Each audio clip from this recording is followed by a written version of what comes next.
Hey guys, what's going on? So I got a question from one of the people on my last video, kind of mentioned, and I wanted to talk about this. I think it's a good topic.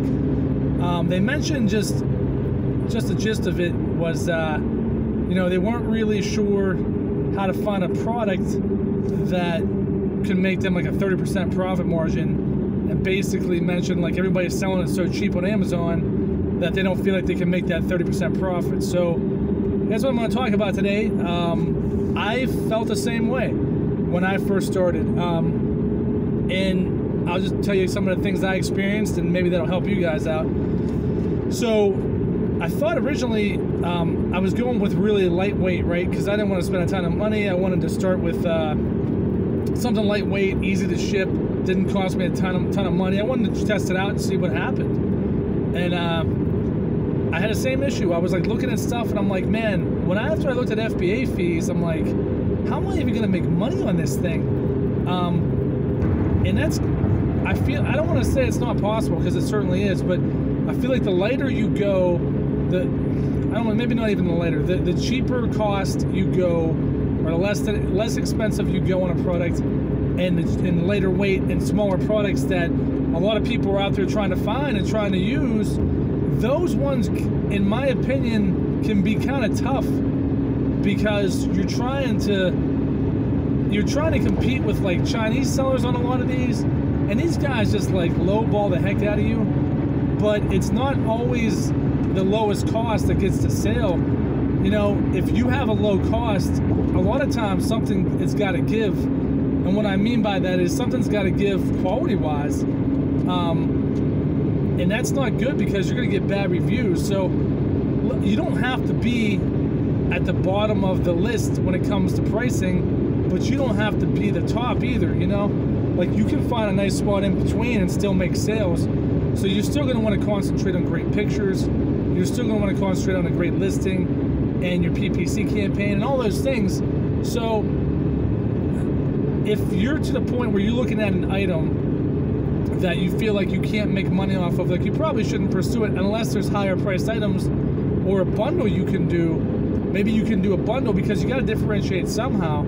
So maybe you can do a bundle that's going to get you to a higher price point to make you more profitable. So that's the thing, guys. You got to look for a bundle or a differentiation that's going to make your product sell even at a higher price.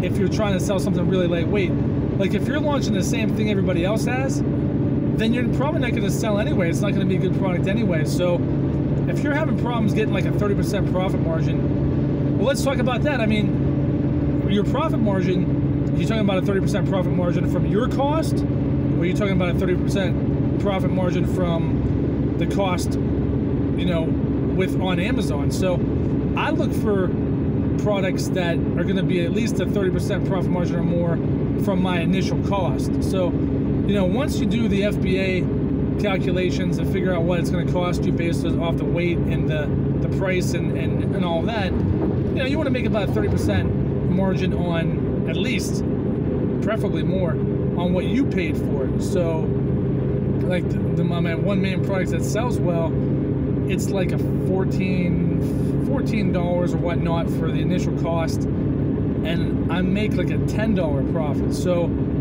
like that's pretty good return. It's a bigger item though. So here's my tips for all of that. I'd say find a good differentiation, find a good thing to either bundle it with that can raise your price point, or make sure your quality is solid, and your reviews, it'll show through on your reviews, and you should be able to justify why you're selling it for more money. Therefore, you can make more of a profit. Or two, sell a bigger item. It's going to cost more up front, yes, but sell a bigger item that might weigh a few pounds, that's going to have a higher price point. And if you do it that way, you're going to have a bigger margin probably, and less competition from Chinese sellers that are going to, you know, try to completely lowball you on these low-cost items they can ship over for dirt cheap, and you know, they can make for dirt cheap. So the lighter you go, I feel like it is going to be harder. I'm sure there's many exceptions to that, but if you're going to go lighter, tip one, try to differentiate in a way, either quality or a bundle that's going to justify a higher price point. In 1 mile, exit right to exit 29. Or State number Route 2, 551 to State Route 18. Number 2, go with a bigger Then item turn right. that's a few pounds that is going to give you more of a bigger margin, and I think also less competition. So that's my tip, guys, or my couple of tips. If you're gonna, I know it looks frustrating at first when you're trying to find your first product. You feel like every product you find has good numbers, like, oh, they're selling so low, I'll never make any money off of it. There are some products like you're not going to be able to compete with. That's absolutely true, even if the numbers look good. But that's when you got to start thinking and figure out a differentiation. That's when you got to start thinking and think, is this the right product, or is there a way I can make it better that's going to justify a higher price point? Because it's not always the lowest price. 29. State Route 551 to State Route 18. From my bundle, for example. Right on Wallace Run Road. I'm sorry, guys. My navigator's going off. From my bundle, for example, like, there's lower price points by like half of what I sell it for, and they sell a ton more, but like the quality is not as good. Turn right on Wallace Run Road. So there's room for everybody, you know, like on a lot of these products. You just have to find a good differentiation, and it really does depend on the product. So I hope that helps, guys. Please comment if you have any other questions or concerns, or if you have something else you want to talk about. Maybe I can give you some information to help. Turn left on Thanks again, guys. Have a great day. God bless.